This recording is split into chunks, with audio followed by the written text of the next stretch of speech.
Nah, untuk voltage ripple and quadruple ya, kita bisa meningkatkan tidak hanya 2 kalinya saja, tapi juga 3 kali dan 4 kali. Ini seperti yang ditunjukkan ya. Untuk fase positif pertama, ini kapasitor masih kosong semua, kecuali pada saat fase pertama positif, dia akan mengisi sini dulu ya, siklusnya ini kan, cycle-nya ya. Kalau mengisi cycle di sana jelas tidak mungkin karena di sini sudah di short dulu. Jadi masuk ke sini dulu. Di sini akan ada tegangan VM ya. Yang lain masih kosong. Kemudian dalam fase selanjutnya negatif tentunya, negatif VM. Di sini kan positif ya. Jadi arus yang jelas tidak akan ke sana. Dan di sini positifnya kan di sini kan pada saat tahap pertama tadi. Ini akan mengisi ke sini ya, sini dulu, dan di sini sudah ada minus VM, jadi ya, jadi menjadi double kan ya, di sini positifnya di sini, minusnya di sini, positifnya di sini, minusnya di sini, sehingga apa menjadi double, dan semua energi listriknya, column-nya ya, charge-nya ini akan terpindah ke sini, yang di sini akan menjadi 0 ya, di sini menjadi 2 VM. Ya. Jadi pada saat ini tegangannya adalah 2 VM. Nah, kemudian pasti berubah lagi ke fase positif lagi. Pada saat fase positif, apa yang terjadi? Di sini sudah ada 2 VM tegangannya. Di sini masih kosong, tapi di sini ada tegangan yang namanya adalah tegangan VM. Jadi dua-duanya ya akan sebagian akan mengisi begini. Ya, yang ini akan mengisi begini, tapi pada saat yang sama, karena di sini 2 ya, berarti menjadi 3. Ini yang 2 lagi adalah mengisi ke sini. Yes. Nah, ini menjadi kosong, di sini menjadi 1 VM, di sini menjadi 2 VM. Ya, di sini kosong, ini masih kosong. Jadi C2 dan C4 pada fase ketiga ini di bawah dia adalah kosong. Ya. Fase ke berapa? 1, 2, 3. Keempat ya. Ketiga ya, 3 positif berarti. Maaf. Nah, sekarang kalau dia negatif lagi, apa yang terjadi? Di sini sudah ada ya. Di sini sudah ada juga ya. Sehingga apa yang terjadi? Di sini masih sama, dia akan 2 VM terisi, ini akan menjadi kosong. Ya, di sini masih ada kan? Dia akan kalau diteruskan lagi, apa yang terjadi? Dia akan ke sini dan ke sana. Ya. Artinya apa? Akan memindahkan 2 VM di sini ke sini. Ya, melewati ini jalurnya. Sehingga yang terjadi sekarang, ini akan kosong, ini penuh lagi. Ya, jadi ini seperti half wave ya. Di sini ada 2 VM, ada 2 VM. Di sini ada 2 VM, ini ada 1 VM ya. Ditotalkan di sini akan ada triple 3 VM. Sedangkan di sini akan ada 4 kali atau quadruple VM ya. Jadi ada 4 kali VM-nya. Di sini 3 kali VM. Tapi hanya apa namanya? Half wave ya, half wave rectifying. Jadi yang kita dapatkan nanti pulsa-pulsa dalam bentuk setengah panjang gelombang tentunya ya, setengah cycle yang tentunya ininya berlawanan ya. Pada saat ini ada cycle-nya, di sini tidak ada, di sini tidak ada, di sini ada, dan seterusnya bergantian. Oke, saya rasa cukup untuk ini. Kita akan masuk ke AC circuit protection. Ya.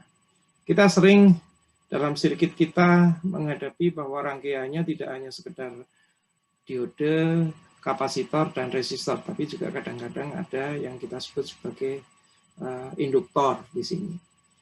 Apa yang Anda lihat kalau Anda punya rangkaian RL seperti ini, Anda kasih tegangan, kemudian Anda saklar, Anda masukkan, ya, responnya seperti ini ya. Responnya akan seperti ini. Dibutuhkan waktu tentunya yang kita sebut sebagai time response. Ya, time response-nya adalah L per R, ya. Dan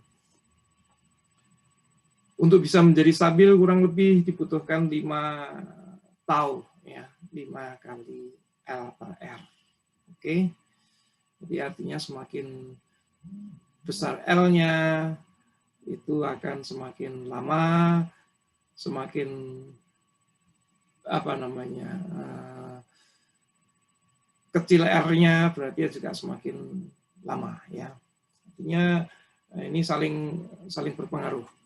Nah, sewaktu dipasang akan ada seperti ini. Sewaktu dilepas apa yang terjadi? Karena ini sudah terlanjur ada tegangan di sini, pasti akan ada usaha dari magnetic end. Ini kan berarti kan kita melakukan simpanan energi magnetik, ya. Begitu dilepas dia akan berusaha untuk melewati. Jadi begini, magnetiknya kan ada energi magnetik, arusnya begini arahnya, maka dia energi magnetik itu akan berusaha supaya arus itu tetap ada. Ini namanya hukum kelembaman, ya. Hukum kelembaman. Artinya apa? Dia berusaha supaya arus itu meskipun di sini diputus harus ada. Nah, ini akan berusaha sedemikian rupa supaya energi ini terbuang.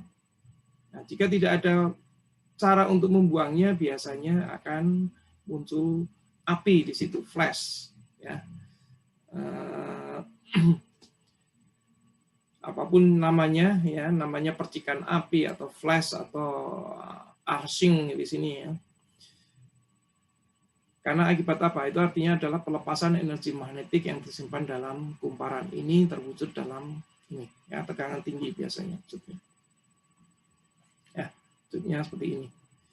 Ya, apa yang terjadi? Ya, seperti ada ini karena seolah-olah diputus sehingga muncul di IDT-nya, DT-nya sendiri per DT-nya di per DT-nya itu sangat tinggi, ya, waktu dilepas begitu, ya. Sehingga akan muncul arus yang sangat besar tapi dalam waktu sangat pendek. Muncul biasanya dalam bentuk api. Oke, kita lanjut. Nah, umumnya rangkaian yang menggunakan coil ini atau induktor ini adalah relay dan sebagainya, banyak digunakan dalam rangkaian circuit elektronik untuk berhubungan dengan rangkaian-rangkaian ketenagaan, ya, energi listrik yang besar, biasanya bikin saklar dan lain sebagainya untuk menyambung saklar seperti ini.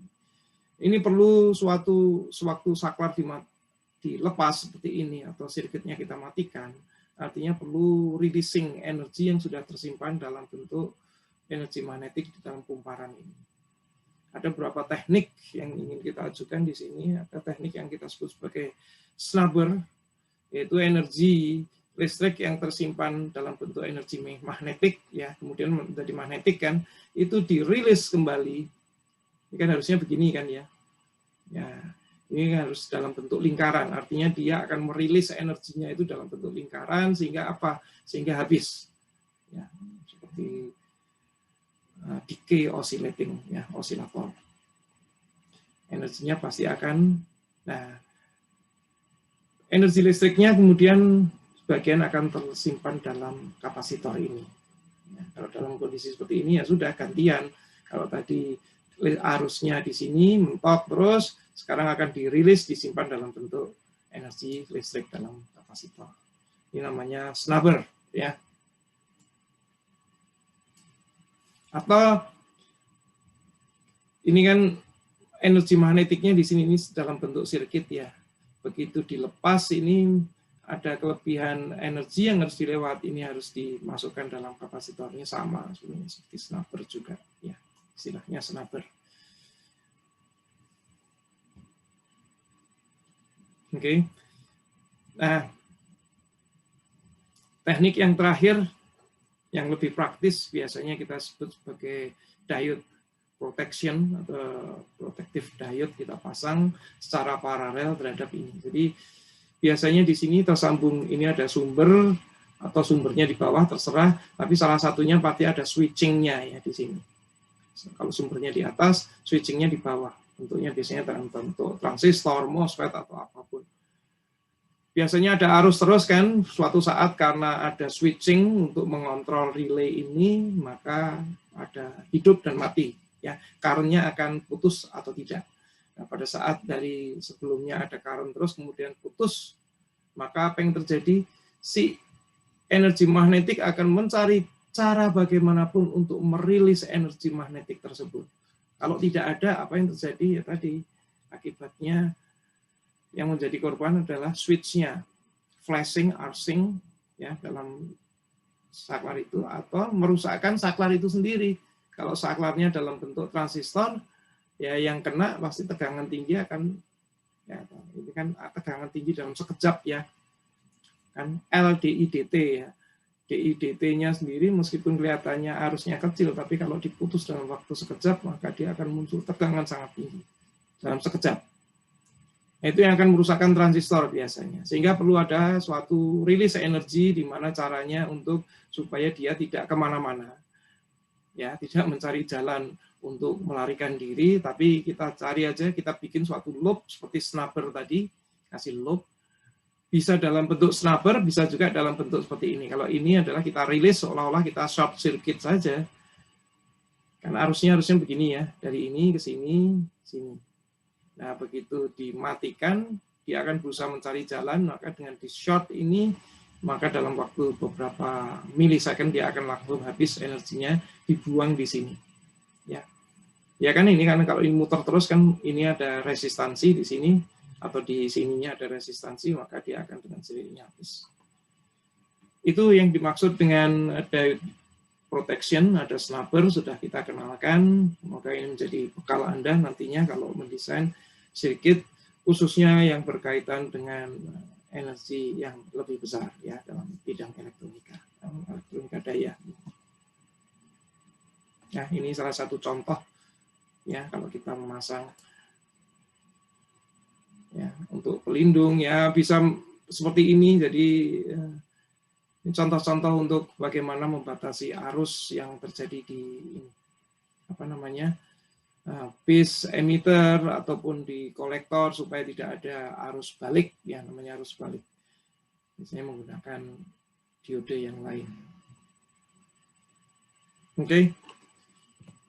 Terima kasih atas perhatiannya. Semoga apa yang kita diskusikan di sini bermanfaat untuk bekal Anda untuk belajar elektronika lebih lanjut. Sekali lagi terima kasih. Sampai ketemu di sesi selanjutnya.